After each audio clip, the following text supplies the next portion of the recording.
Welcome in, radio listeners. We are live at Tim's for the very first Talking Out Loud pregame show. It's empty in Tim's right now, but we do expect people to file in for the Flyers game here at 2 o'clock. Thanks for joining us. If you're on the radio, if you're online, if you're on StreamYard, you might not even know what StreamYard is, but we're pulling out all the stops so that you guys have a lot of ways to listen to us. Again, I'm Sully. This is the Talking Out Loud pregame show brought to you by Lee's Chicken, and it's great to be with you. I got to say, this has been a long time coming putting this radio show together, and it had some bumps and bruises along the way, as a lot of things with COVID tend to do, right? So this past week, I got together, and we've had the podcast now for 4 or 5 years, right? And the podcast has seen a certain amount of success, and so I got together with ESPN Radio and the great people here at Tim's, and we had a meeting and said, hey, it'd be pretty cool to have a pregame show. And here we are. No more than 2 weeks later, I'm sitting in the DJ booth right here at Tim's, doing this live pregame show for you. And we have a lot of good stuff coming up here today at 11:45 Eastern time. I got Damon Sales from Rivals who's going to join me and talk about some SMU basketball, get you ready for the game today, tell you everything that you need to know about the Mustangs. So we did a segment earlier this week for the podcast where Damon came on and kind of gave us the need-to-know items. So stick around for that. We'll kind of break down the team, how they look, and what you can expect from the game. I think it's going to be a great game. As I'm looking at the KenPom rankings this morning, it really couldn't be a closer matchup. And I'm going to start the broadcast there today.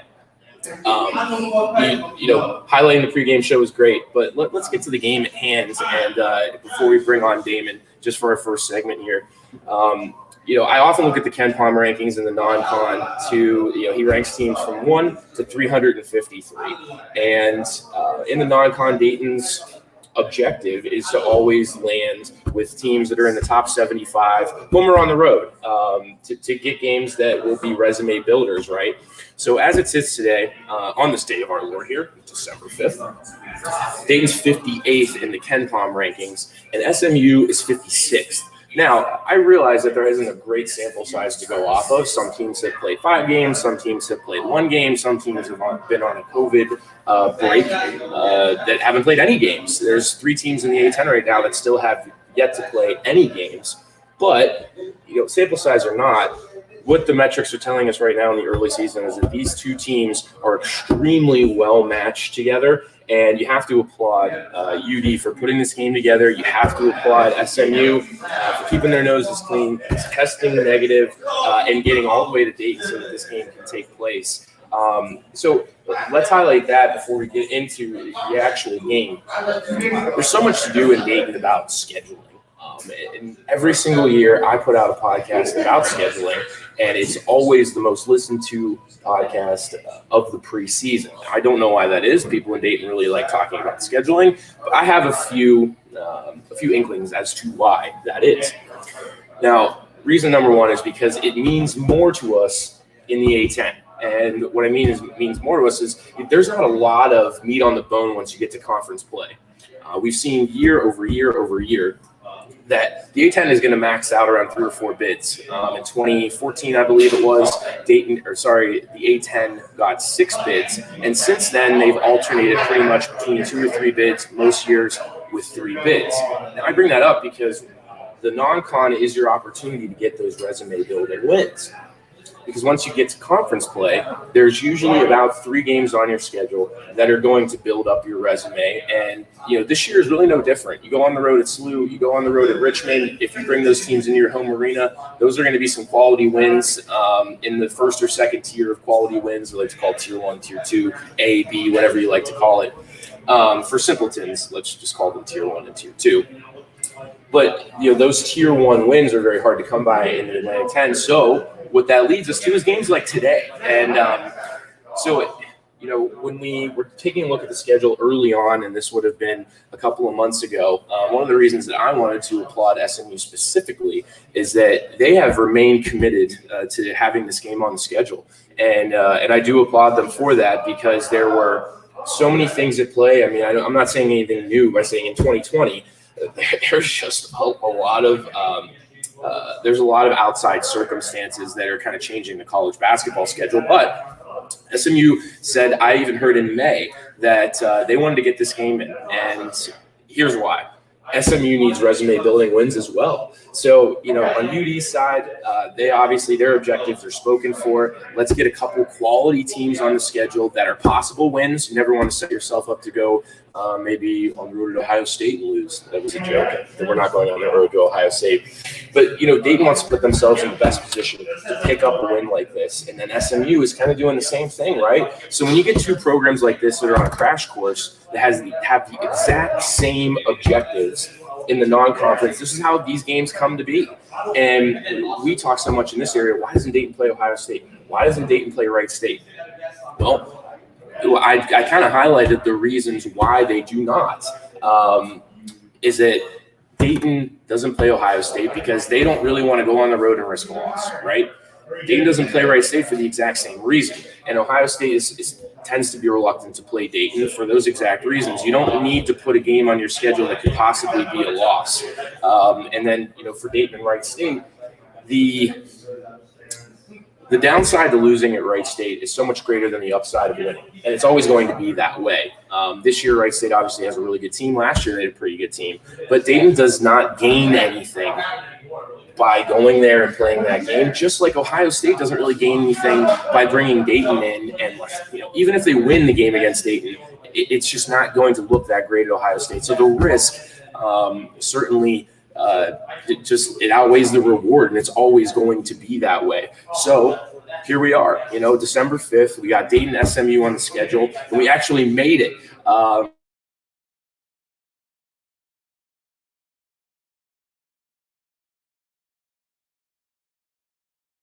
Possible at the last hour, final hour.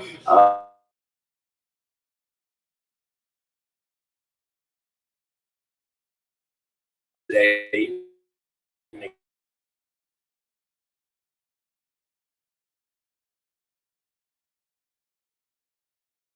just stick around. All right. The Buckeyes will be around at 12 o'clock. But for now, you're stuck with me talking Dayton hoops right here live from Timothy's Bar and Grill. It's Talking Out Loud pregame show. And we're going to be doing it for 2 hours till 1:30, getting you ready for tip off. And then a half hour before, we're going to shut things down because I need some time to go over to the arena and wiggle my way in to be one of those 300 people.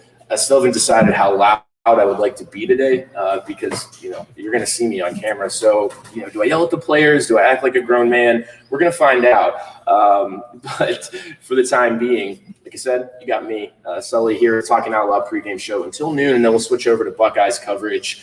Their game's set to go here in about 21 minutes at noon at the top of the hour. Backing straight up, to talk about the game today. And again, I said on the other side of the commercial break, we're going to bring on Damon Sales, covers the team for Rivals. And we'll kind of give you the bullet points to, what's up with them, their bio, right? But the things that I wanted to start the show with today, just to let listeners in on, is that SMU is a hungry team. And we mentioned, a couple minutes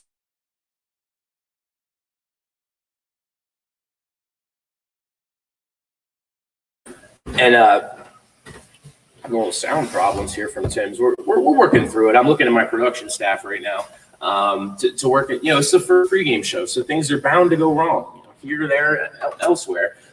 Things are bound to go wrong on the first pregame show. Yeah, we got it worked out right now. Audio is looking good. And I when we started the show here, I had mentioned that it was a bumpy road to get here. But we're here, just like everything else at COVID, whether it's bar regulations, anything of that sort, bar rules and regulations, rather, whether it's being on the air, even having a house party. Everything's just a little bit different. And this radio show certainly is no exception.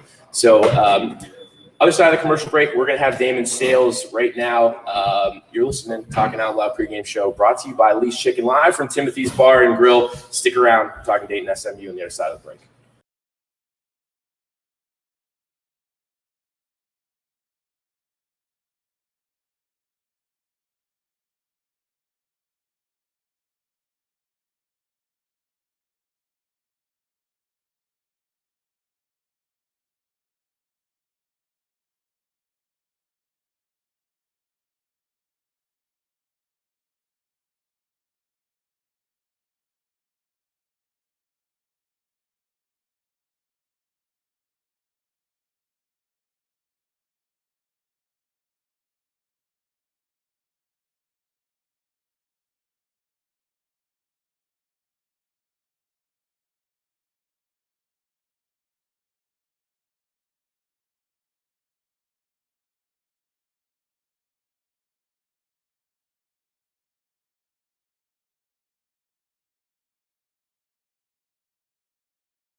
What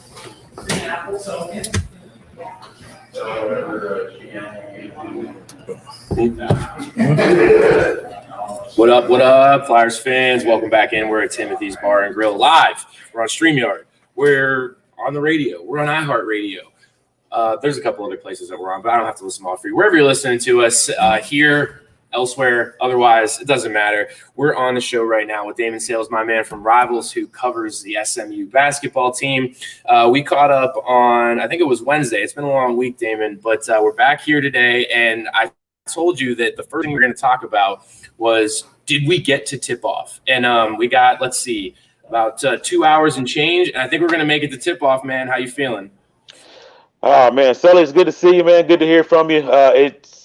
We made it. It looks like we're going to make it, which is something that we can't say about Baylor and Gonzaga, unfortunately. I don't have a dog in that race, and I'm a little upset, man. For those who hadn't heard, the game's been postponed or canceled, whatever you want to call it, because of COVID-19 with Gonzaga. So looks like we're going to have SMU and Dayton kind of fill that role and let's make it the marquee matchup. No, me and you, let's go ahead and just claim that right now. I was going to say, man, like, did we just by default, now we have the marquee matchup right now, right? Absolutely. And you know what? I mean, who's going to argue that right now? You got, Dayton, 29 wins last year. SMU 3-0, averaging 96.5 a game. Hey, let's go ahead and make that the marquee of the day. Yeah, and it's a great place to start, man. So I opened the show by saying, kind of explaining the non-con scheduling, explaining the matchup to people. And, I looked on KenPom today, and with all the dust that's settled now, games that have been played, not been played, Dayton's 58th in KenPom, and SMU's 56. So, man, like, we couldn't have asked for a better non-con matchup early on in the season. But let's start there, man. The Dayton fans don't know much about SMU. I kind of mentioned on my morning show where we do the 5 minutes that they're going to play a quick pace. What else can you tell us, about the team, what to look for today, and maybe the guys that are going to lead the charge? Well, the one thing that I've noticed just off the bat is that you've got about 7 or 8 guys who can average double figures in scoring, and that says a lot about a team like this one here. Last year we were expecting maybe 3 or 4 guys at best to score in double figures. To have 5 guys, all 5 of these guys capable of that, and then to have maybe 2 or 3 of your guys off the bench, that says a whole lot. And I'm looking at this. Obviously, I'm looking at the backcourt for SMU. Kendrick Davis, leading the charge. He's the smallest guy on the court. He's only 5'11", listed at 5'11", but he's averaging right at 22 and 9 assists a game, give or take. Just a guy who knows how to get to the cup. He finishes strong, plays a lot bigger than his size and his frame. And, most importantly, he knows how to distribute the rock. So that's something that Dayton obviously knows about with their guard situation. But Kendrick Davis is a guy who a lot of people sleep on. So maybe this is the day where, he wakes the rest of the country up. You've got him. You've got Deron Hunt, who's been putting in crazy work at forward, 6'8" forward, a guy who can jump out the building, somebody who has put up highlight reels for the last 3 games. And, he's a double-double guy, a potential double-double guy. Ethan Shagwar is another forward, 6'9" forward, who is really playing as good as I've seen him. This is my second year covering the team, and he had a relatively down season as a junior. But this senior year, he started out very well. I think he's averaging somewhere around 14, 8 rebounds and 4.5 assists a game. So he's been really well-rounded. He's been an all-around player for the guys. But this team, that's just 3 of the guys. We're not talking about Emmanuel Bandamel, off guard for them. We're not talking about Charles Smith IV, who comes off the bench for them at guard and contributes. We're still not talking about Yorane, who's their 6'11". So you go through 6'11" right? forward. They can all score. There's tons of guys out there. So the thing about this team is you really don't know who's going to be the biggest. They're going to be the biggest guy, and that's the one thing that you know, as a Dayton fan, you've got to be as a Dayton player, you've got to make sure that you're aware of. So we'll look forward to it. Yeah, no doubt, man. One thing that I noticed, straight away, and it's great breakdown by yourself. That's why I have you on the show. Just give me the whole roster, man. Tell me what I can look for. Definitely wasn't sleeping on Kendrick Davis. Anytime a guy puts up 33 in an opener, that's somebody you got to pay attention to. So expect that man to get some buckets today. If Dayton stops him, that might be the key to the game. But like you said, they got a lot of other guys that can score. Now, the one thing that jumped out to me, Damon, is that I looked and I saw that SMU moves at a quick pace. There's only 5 teams so far that have moved at a quicker pace on offense. Usually that means they're jacking up a lot of threes, but that's not the case with SMU, is it? No, it's definitely not the case. They are a transition team. If they're grabbing the rebound, you expect them to get up the court very, very quickly. Now, it's not like extremely high octane like an old school LaLoya Marymount or something like that, back in the Bo Kimball days. But at the same time, Kendrick Davis is so good in transition, and he's really, really shown that he can get the ball to the forwards at the right time. He's going to be the leader of that break, and when they break, they break. And the last 3 teams that they've played have seen that. I mean, there's a reason why they're aaverageing 96.7 to be accurate, 96.7 points a game. There's a reason why. Yeah. So there's a reason why that this team, is putting up the numbers that it does. And a lot of it involves, grabbing the defensive rebounds, going into immediate transition. This is what they like to do. And if you can stop that, you might have a good opportunity of not only containing this team, but beating them. And, obviously I know that's what Dayton's looking to do. Well, yeah, so that's what I said this morning, getting ready for the show, doing some prep. I like to see, how is Dayton going to lose this game and how are they going to win this game? And I said that the way that Dayton wins this game today is that they make SMU play their style. They slow them down. They get the game into the low 70s, a more traditional score, because I feel like if SMU gets Dayton into that track meet that they're looking for, I just don't see the scoring on UD being able to hang with, like you said, 4 or 5 guys that can get into double figures. So that's how I see, Dayton winning the game. How do you see SMU winning the game today? Honestly, when you look at just where they are in regards to staying the course, I think that's going to be, and that might come off as more of a trite answer, but the bottom line is if you keep doing what you're doing, you're going to have success. And, they started out the season 30-point win. You get a 37-point win the second game. What was the third? The third game was a 37-point win. Obviously, these teams are not as good as Dayton, but SMU did exactly what they're supposed to do. They blew out the competition that's in front of them. So the comp's going to be better today. Definitely better today. But at the same time, this team has to understand that what's working for them can definitely work if you continue to do it. The one thing that SMU did, and you and I talked about this, Sully, when they played not A&M Corpus, when they played Houston Baptist. Sorry, when they played Houston Baptist, in that first half, there were 2 things that SMU did that I wasn't a fan of. First of all, it seemed like they were playing with the food a little bit, throwing unnecessary passes and, being a little cute with Houston Baptist. They knew that they were an inferior team, but they kept HBU in the game. And at halftime, they were only up by 5. So, obviously Tim Jankovic, had a little something to say, to be nice about it. Was really, really cool, really angry with what the team was doing. And then at halftime, he really let them have it, and they turned that around. But you can't play with your food like that in college basketball with any team. That's number one.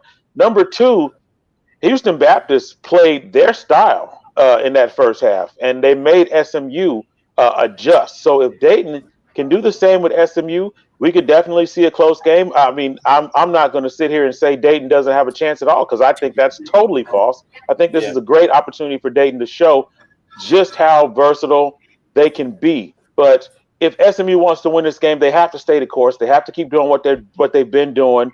run that transition, take advantage of defensive rebounds, do what you've got to do, and don't play with this team. Because if you play with this Dayton team, they're going to bite you, and that's going to be a problem. Yeah, absolutely, man. The other thing I wrote down today, as a key to the game was killer instinct, and you said it. Last year, UD's team, the reason you get to 18-0 is you have that killer instinct. Like you put teams away when it's time to put them away, and we saw in 2019 the growing pains of a rebuilding year, and they had the exact same problems that you talked about from the team last year. So backing up a little bit, we've kind of been talking about nothing but the game here today, but I think it's important to highlight for the listeners how we landed here, right? And how we landed here is that SMU is bringing back a team of nothing but veterans. And I said to somebody yesterday that this team knows how to lose. And when you know how to lose, it translates into knowing how to win down the road more often than not. So we talked about that. In the first game on Tuesday, Dayton had a 5-point lead at half, and then they extended it to that 15-point lead, just like SMU did against Houston Baptist. The difference is Dayton's first game, they got rusty. They let them back in the game. They got kind of lackadaisical, and honestly, their offense was very uncreative after a while. And I think that was what led to them letting Eastern Illinois back in the game. What I'm getting to is that I was ready to text you on Wednesday night and say that the exact same thing happened against Houston Baptist because it kind of looked like it was, right? They had the 5-point lead at half, and then they opened it up to like a 15, 18-point lead early on in the second, but that didn't happen. Those guys that are experienced, they put their foot down and they finished off the game. So let's take it back a little bit. You told me on Tuesday or Wednesday, man, it's been a long week. I've already forgot what day we talked. It was Wednesday. That's right before Houston Baptist. You told me on Wednesday that the reason that you believe in this team is because last year they had a lot of chances down the stretch to win games, and they blew them. Frankly, let's just call it what it is. They blew them. They lost 5 of their last 6. So you speak to that a little bit, man. Like you said you were high on this team because of what they went through last year, right? Absolutely. Adversity is what this team is reminded of. And when you look at just last year, you mentioned it. They lost their last 3 games, 5 of their last 6. So you're looking at a team that was expecting to be a 20-win team, and they finished 19-11, and they didn't get a chance to play in a postseason tournament. They really felt like that week of practice was their best week of practice the entire year. So they were ready for that AAC postseason tournament. Unfortunately, it didn't come. So you're left with thinking about losing 3 in a row, thinking about losing 5 of 6, and with pretty much all 5 of those games, they could have ended up W's. So, as sophomores, the majority sophomore team last year, you go into this season now, you're majority juniors, and you're reminded of this game, and as elementary as it sounds, this game is 40 minutes. You cannot play 25 minutes. You can't play 30. You can't play 35. And you can't play 38. You better play all 40 minutes of these games or somebody's going to come and they're going to snipe you. And that's exactly what happened in a lot of situations. They should have beat Wichita State, which was a pretty solid team. They should have beat Georgia last year. They had some quality wins. Remember you said they beat Houston. They swept Memphis. Those were good teams. Yeah. Exactly. And so the talent was there. Right? It's not like the team wasn't good. They just, every now and then you have teams that don't realize that you have to play. You need that killer instinct. You need that assassin's mentality. And that team just didn't have it last year. This year, it seems like they finally figured it out. That light came on, and we're still early in the season. We've got a lot of games left, and this Dayton game is going to be the ultimate bar for them. So we'll see. We'll see. If they can get a big lead. My question is, will they be able to keep it? That will determine a lot for me and how I look at this team for the rest of the year. Absolutely. We're talking to Damon Sales, Rivals reporter who covers SMU. You're listening to Talking Out Loud pregame show live from Timothy's right now. In case you're just joining us, or if you're waiting for a Buckeye coverage, just going to switch over pretty quickly. You can find us still streaming online at ESPN Radio Dayton website, or you can find us on the StreamYard. Just go onto my Twitter, at Sully, my good name, and it has the online stream to check us out when we flip over to Buckeyes coverage here shortly. Wrapping up with Damon. Okay, we talked Wednesday, and you knew I was going to do this. You said 5-point SMU on Wednesday, and I did. What are we doing? Are we going to stick with it? I'm going to stick with it. And you and I, we chatted a little bit during that SMU game, and I kept telling you that I don't like what I'm looking at with this first half. I didn't like it at all. There was just way too much playing with this team, way too much not taking HBU seriously, and then the second half. Today, though. You don't have to worry about that. They're going to take Dayton seriously. They didn't take the trip up here to take them lightly, bro. Look, if you don't take Dayton serious, Dayton's going to 20-piece you really, really quickly. I don't care who you are. But I liked what I saw with that second half. I really did. So I'm going to stick with my prediction, 5-point SMU victory. And the real reason why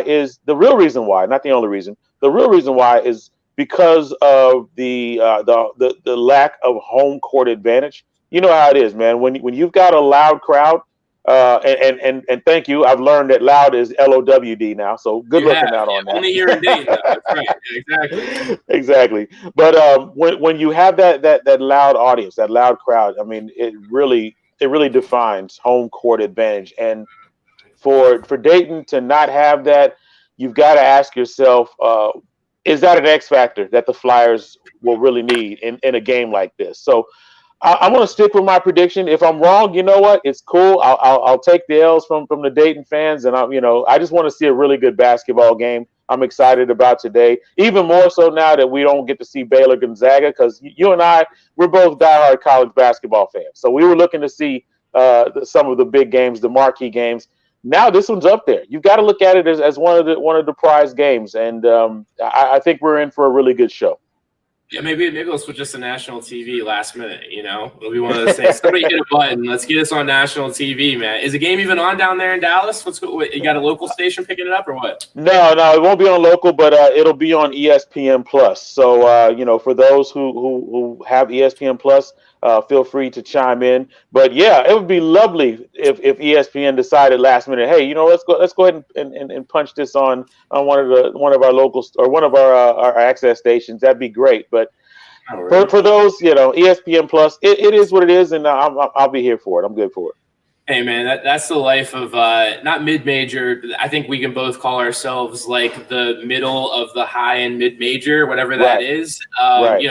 This is our life. We got to buy the ESPN Plus subscription. We got to pay $5 a month. It is what it is, man. This is our life. We chose it, right? It's our life. It's what we do. But you know what, though? Games like these help the mid-majors. They really help because if one team goes off, trust me, everybody's going to be paying attention. If both teams put on a heck of a show, trust me, everybody's going to be watching. They're going to be paying attention, and we'll see a lot of games. We're going to see a lot of games on ESPN. May even see a game or two on ABC. We'll see, but I don't know about that. I don't know about that. Let's see that. Let's hold on, man. Hold on. We got to shoot for the moon, man. Shoot for the stars. We got to get it. So plus if it happens, we can always say, look what Sully's show said. We can always go back to December 5th and say that. Yeah, we predicted it, man. Well, hey, bro, I appreciate you joining me on Wednesday. I appreciate you joining me today. We were haphazardly putting the pregame show together, but we got here, and I think we're haphazardly going to get to tip off. So thanks again for joining me, man. It was an absolute pleasure to catch up with you again, and enjoy the game today. No problem, man. You do outstanding work over there. Keep up the good work, and let's have some fun tonight or today. Let's have some fun today. Today, yeah, it's almost here, man. We got like 90 minutes here. We're gonna get ready to go. So that'll do it with Damon Sales, SMU writer for Rivals. We thank him for his time. On the other side of the break, I'm gonna give you the 3 things that you need to watch for in the Dayton SMU game. Damon gave you his prediction, 5-point SMU win. I'm not as bullish as he is on the Mustangs. But on the other side of the break, let's talk a little bit more about the game. 3 things to watch. Come on back. Talking Out Loud pregame show. I'm Sully. We're live from Tim's. It's brought to you by Lee's Chicken. And we'll be right back around on 1410 ESPN Radio in Dayton.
Maybe not. No, it's coming through. Here we go.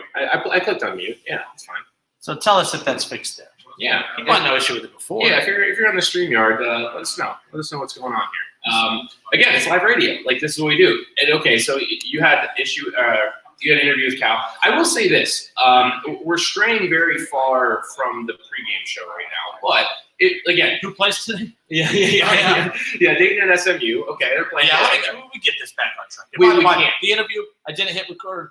He got annoyed. He gave me about 6-7 more minutes. Boom. Whatever. The recording thing, it's fine. It's all that. But yes, the Flyers game today. By the way, the big post player from last year that everyone was complaining about, saying that they needed to pull the red shirt, let him play. Oh, you want to talk about that? Yeah. So clearly, based on what we saw, rebounding still an issue based on the other night. So at least we put to rest the whole he would help with the rebounding last year, right? Yeah. No, look, the game one against Eastern Carolina, whoever the heck they played, not Carolina, Illinois. So with that, I don't put any stock into the first game of the season. No. You've talked about this in your podcast. Like, in fact, under Anthony Grant, they've actually struggled in a lot of opening games. And not just them. Look how many top 25 teams are going down. Like, a lot of people for the sports gambling people out there are making a crap ton of money right now because right now you just need to go put a couple dollars against the top 5, top 10 teams right now. And you're going to make bank because top 5, top 10 teams are dropping like crazy. Michigan State just edged out Detroit last night. And a pretty dime right there. I'm telling you. So, but no, I'm just saying, like, a lot of teams are struggling here early. Most teams do start, struggle early, but even more so now because of everything going on. So, no stock into that first game.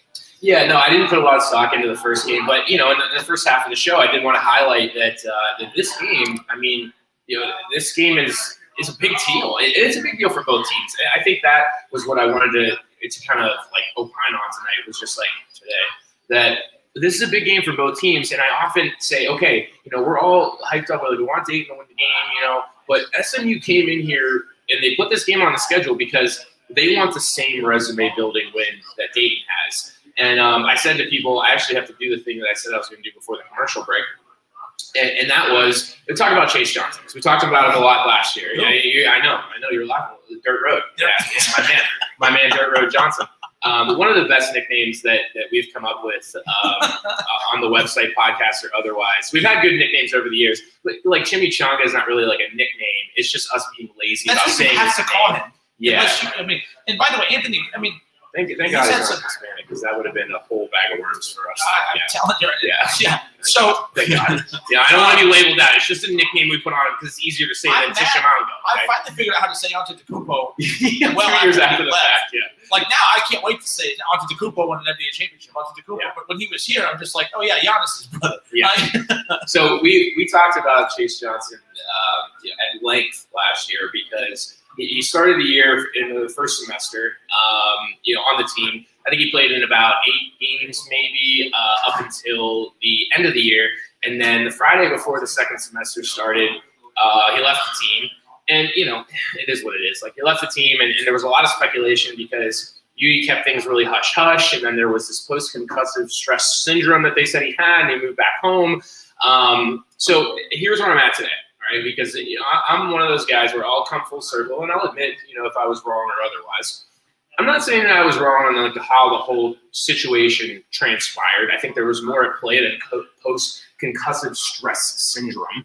But I won't say any more than that. I think there was more at play. However, I think it's a good time for everybody to come around and look at Chase Johnson as the galvanizing force and the X factor for this team. Because, frankly, he kind of has to be, right? Dayton has 3 guards that are always going to give you solid minutes. Jalen Crutcher is the guy. He's the floor general. He's the guy that's always going to run things. And he needs to be the best player on the floor every night for Dayton to reach their potential, which is fine because I think he's capable of doing that. Rodney's a defensive specialist if he's going to be your pure scorer. So then we talk about down low, and I said a bunch of times, like, I expect Chase Johnson to get double-double every night, but it's for no other reason than necessity. Like, I feel like he has to do that.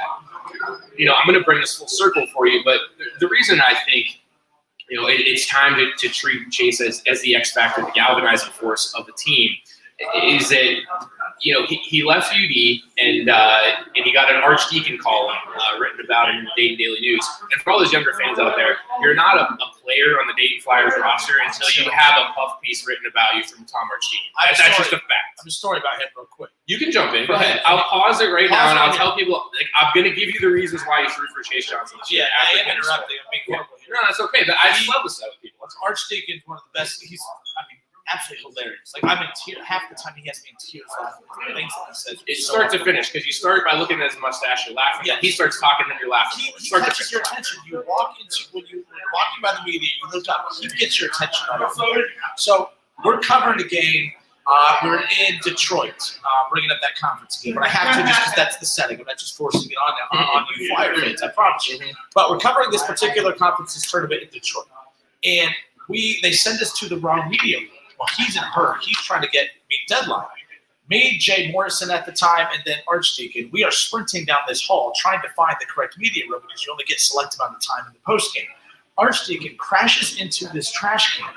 Okay, literally picks. I thought he was going to pick the trash can back up and put it down. He picks the trash can up, flings it across the hall, and out sprints me to get to the media room. I've never seen anything. I literally stopped. I was in shock. I've never seen anything like it because I was like, man, this guy's out hustling me. Yeah. And he knocks the trash can down, doesn't pick it up, just to flings it out of the way, and keeps sprinting down the hall. It was the most impressive thing I'd ever seen. I wish someone would have timed it. It probably would have been a record 40 at the NFL Combine. It was that impressive. So, Chase Johnson, back to you. Yeah, well, thank you. I think you're kicking it back to me in my own show. I do appreciate that of you.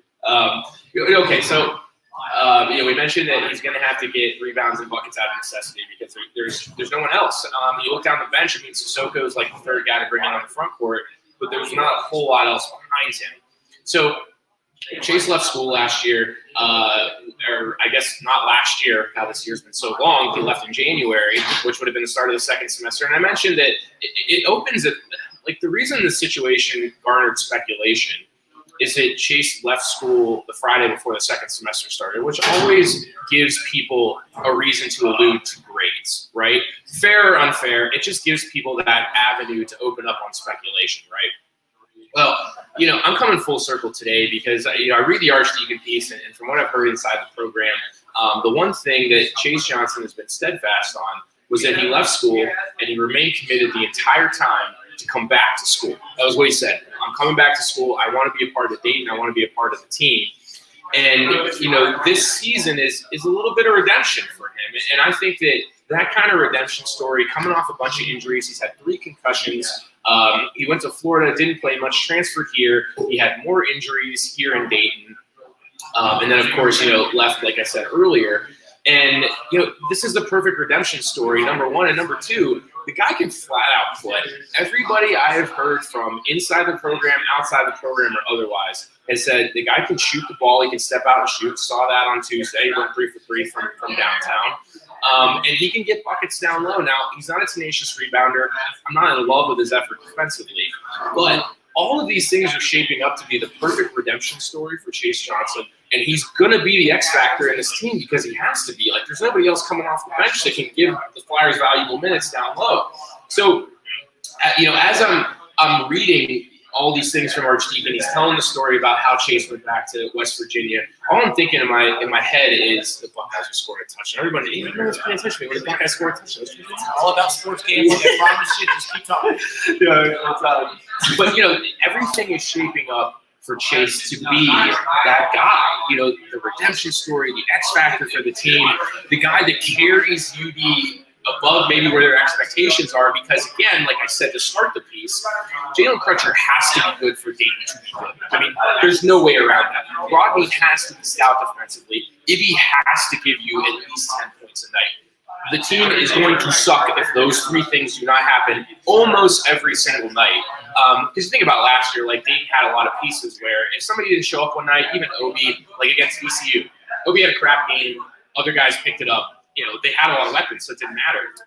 This year, there's not a lot of those weapons, so you need to count more on guys. But, I'm finishing this up just by saying I think everything has been put in place for Chase Johnson to be that galvanizing force for UD. And for fans, I think it's the perfect redemption story that we love getting behind.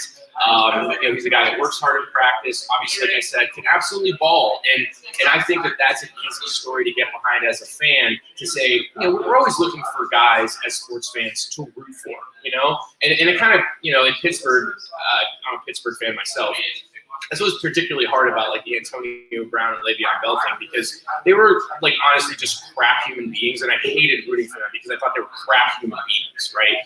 And I'm saying that because I love when we get guys in the program, and we obviously here at Dayton have been very blessed, and all we really have is guys that we love rooting for.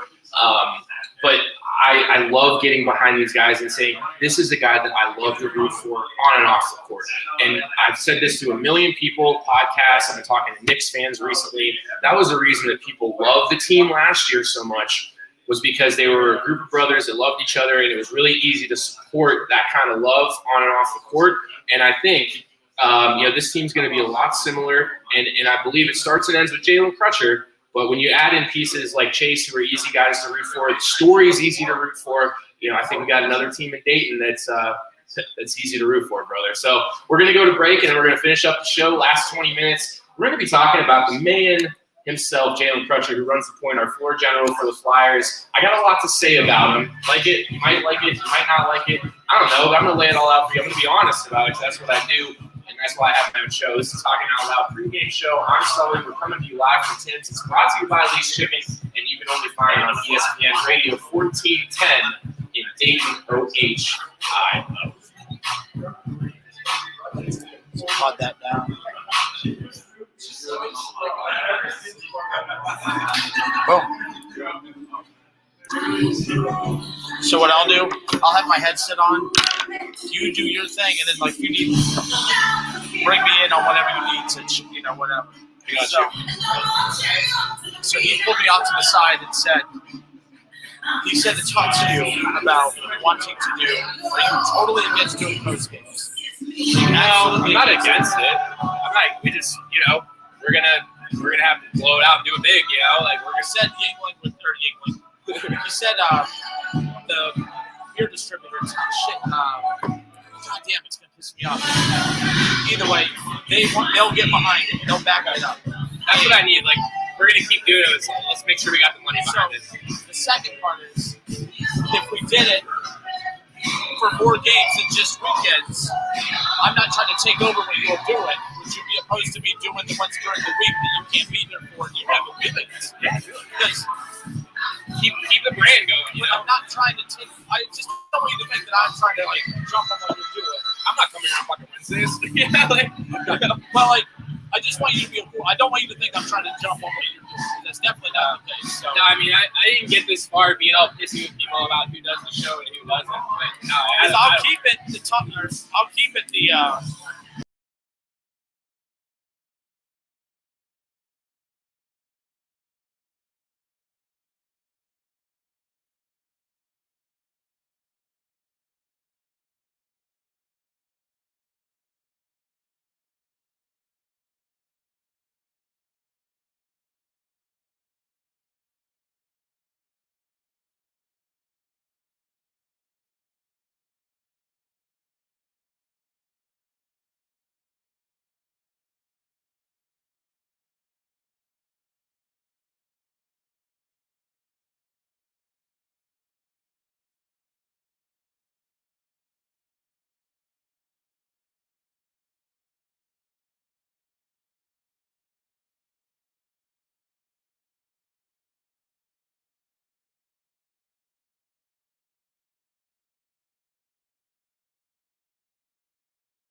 appreciate that too. I mean, you probably didn't know you were listening to a radio show when you walked into Tim today, but here you are. You're in Tim's and now you're listening to a radio show. And if you're online on the stream on ESPN Radio Dayton, I thank you immensely for tuning into the show. This is a Talking Out Loud pregame show. It's brought to you by Lee's Chicken, and it's hosted, like I said, in Timothy's Bar and Grill on Brown Street. And we're going to be doing this for the next 2 weeks, which is really exciting. We got next week against Mississippi State. Flyers are going to go to Atlanta to play that game.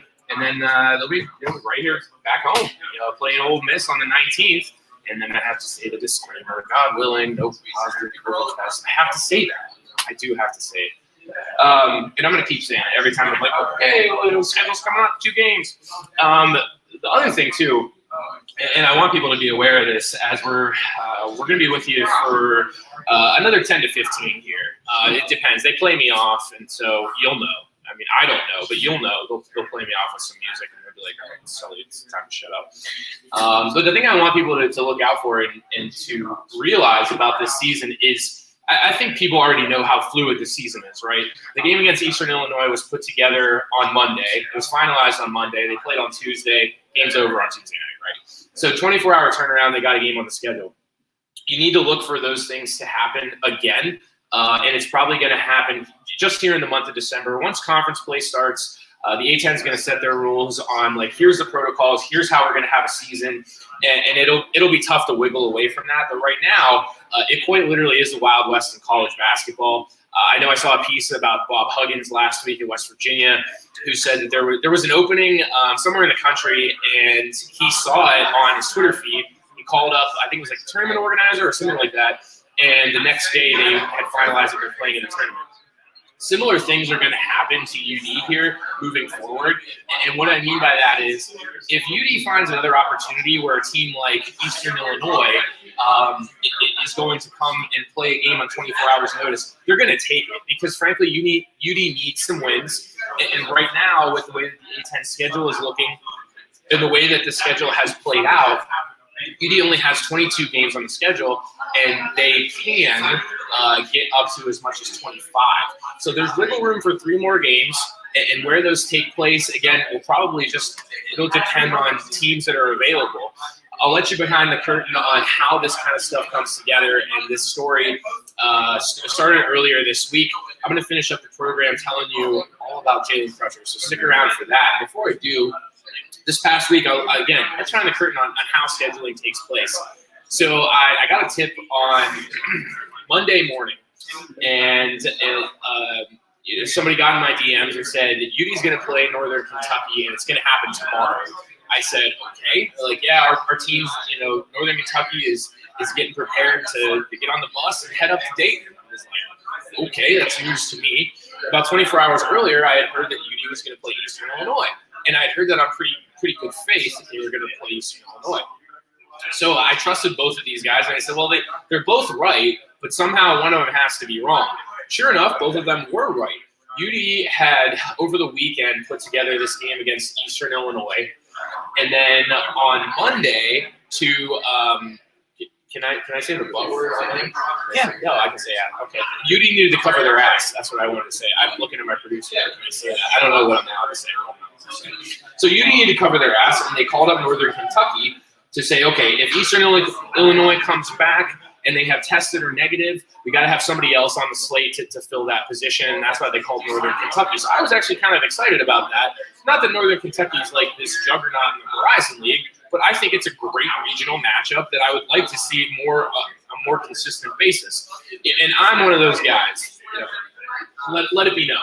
I'm one of those guys where if UD's non-con was just local teams, I would be perfectly happy. Like, if we rolled out every single year, same non-con, 8 teams, I'm going to list them off for you.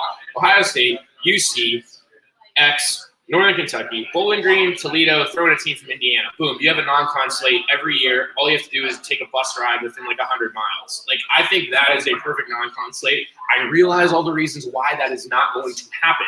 But I was really excited for this Northern Kentucky game. I was like, man, it'd be great to get some regional games in here. Teams don't have to travel very far. And I thought they really fit the bill. I think it's a team that Dayton was very capable of beating. I think the odds of losing Northern Kentucky this year are very low. Karen, I'm going to hit you with a fast fact. Northern Kentucky, what's their mascot? Wow. What the hell is there? What's in Norse? There you go. Well, I know it's the North, but I don't know what that necessarily is. So like Vikings. That league has a habit of having teams who We got a lot of mascots that don't make any sense. Yeah, they do have a lot of Vikings, though. Yeah, so you got the Norse and then Squirrel. yeah, okay. But anyways, I was really excited about that matchup, and so both of my sources were right. Northern Kentucky had gotten a call from UD. They were planning to play a game on Tuesday, and UD had also talked to Eastern Illinois to get a game on Tuesday. Well, Eastern Illinois was the first ones to call them back. They were the first people to say, hey, we got negative tests. Let's do this. Bags are packed, buses are revving, and we're ready to go. And so UD had to call back Northern Kentucky.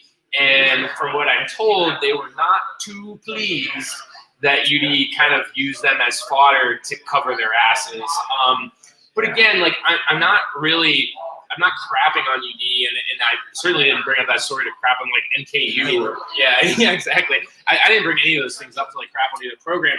Like what I'm bringing up is that the art of scheduling and like the intricacies of scheduling are just sometimes so complex. And honestly, I know why the school holds these things close to the chest, because you don't want to piss off other schools, because you need those schools down the road to fill your games, and you don't want Northern Kentucky now being like, oh, Dayton's calling, F them, and you hang up the phone. But it is what it is. This year, I hate to like be so simplistic, but that's really what it comes down to. Is that like scheduling is going to be like this for the month of December, and just be ready. Check your Twitter feeds, update them. You can follow me on that Sully, my good name, and I'll try my best to have scheduling scoops for you. But I'm not a scoop guy. I'm better as a radio guy. I'm better at pontificating. My opinions are quite long and they're winding, and that's why the radio show suits me well. Staying hydrated with some Yinglings, and that's what I do best. Being a Pittsburgher, I grew up drinking these things, and Lord knows I'm not going to change my stripes now. But I wanted to finish up the show talking about my man Jalen Crutcher and the expectations on him for the season coming up here. And here's why. So last year, you knew that Obi Toppin was going to be the best player. Going into training camp, everybody on the roster told me we knew Obi was our best player, and it was comforting because everybody else had to play their roles, right? Chip Mikesell knew that he was going to be a glue guy. He was the best glue guy, maybe the best glue guy ever. Trey Landers, he was a bruiser. He was going to go bang down low. He was going to do kind of all that dirty work that scoring guards don't typically do. And then, you have the other pieces. You have Jalen as the floor general, Rodney's defensive specialist. Ibby was the first guy off the bench. Like, the team worked so well last year because everybody knew their roles. Going into this year, the role of Jalen Crutcher is going to be shouldering the expectations of the team, for good or bad or otherwise. Jalen Crutcher is the best player on the Dayton team, and whatever happens this season will be attributed as much to Anthony Grant as it will be to Jalen Crutcher. I truly do mean that, because when I always go back to the clip at St. Louis.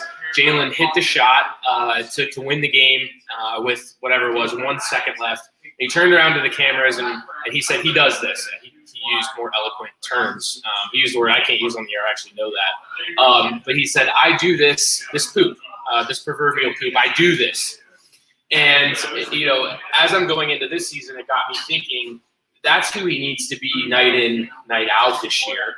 And if the Flyers do end up not making the tournament, let's say they flounder, let's say they don't put things together, the blame will be as great on Jalen Crutcher as it will be on Anthony Grant. And there will be nobody else to put the blame on, because when you proclaim that you do this proverbial poop, that you're the guy, that you're the star, that you want to make the plays, that you want the ball in your hand, the light is going to shine brightest on you regardless of the outcome.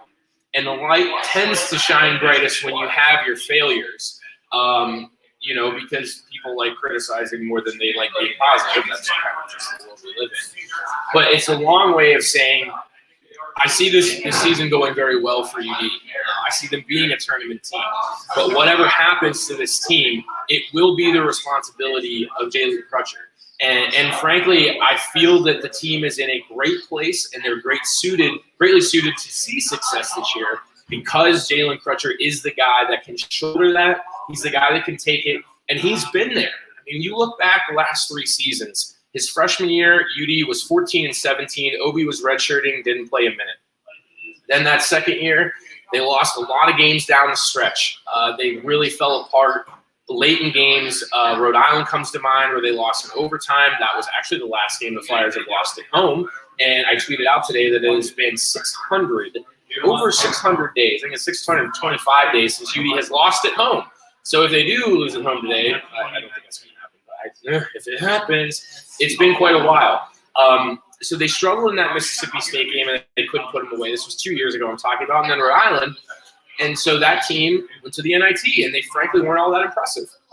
Then they figured out what losing felt like. They figured out how to play in the last 5 minutes of a game, and they got better. They got better, incremental. They got so much better, obviously, into 2020. And that was largely due to the experience of Jalen Crutcher to be the floor general. So going into this year, he's seen the good years, he's seen the bad years, he's seen the mediocre years. He's fallen apart down the stretch. He's won clutch games. He's quite literally done everything that a player in his position could have done going into his senior year, short of playing in the NCAA tournament. But again, those are things that are out of his control. And again, I'm making a long way of just saying that he has to be the guy this year. And if he's not the guy, the failures of the season will lie solely on his shoulders. That's my final thoughts for the evening as I take everybody out. I appreciate you joining along for a 2-hour pregame show to get you ready for UD against SMU. Tip-off's at 2 o'clock in about, 37 minutes at the top of the hour at 2 o'clock. I'm going to be heading over to the arena myself. If you hear a really loud, obnoxious person in the stands yelling at teenagers, it is likely your 30-year-old boy who's sitting right here. I'm looking forward to the game. I'm not looking forward to enjoying it with nobody. The best times are had when the arena is filled and it's loud, LOWD, because that's the only place that you can find that loud noise. But I thank you for sticking around. We're going to be doing a 2-hour pregame show next week and the week after, and then it's TBD. But basically, I'm imploring you to listen to the show and tell people about it, because if you don't, the show might go away, and we wouldn't want that. So next 2 weeks, Mississippi State game and then the Ole Miss game, we're going to be coming to you right here live from Tim's. I'm going to be sitting in the DJ booth. It's unfamiliar, but by next week, it'll be a little bit more familiar. We'll have the production hammered out a little bit. Kenneth, you can speak to that. We'll have production hammered out, right? That's the plan. All right, that's the plan. Kenneth says that's the plan. That's what we're going to take you out with today. I appreciate everybody sticking around. If you're here to the bitter end and you listen to the whole show, I appreciate you too. This is a Talking Out Loud pregame show. I'm live from Tim's. My name's Sully. It's brought to you by Lee's Chicken, and you can only find it on ESPN Radio 1410 in Dayton, Ohio. Thanks, guys. Catch you next week.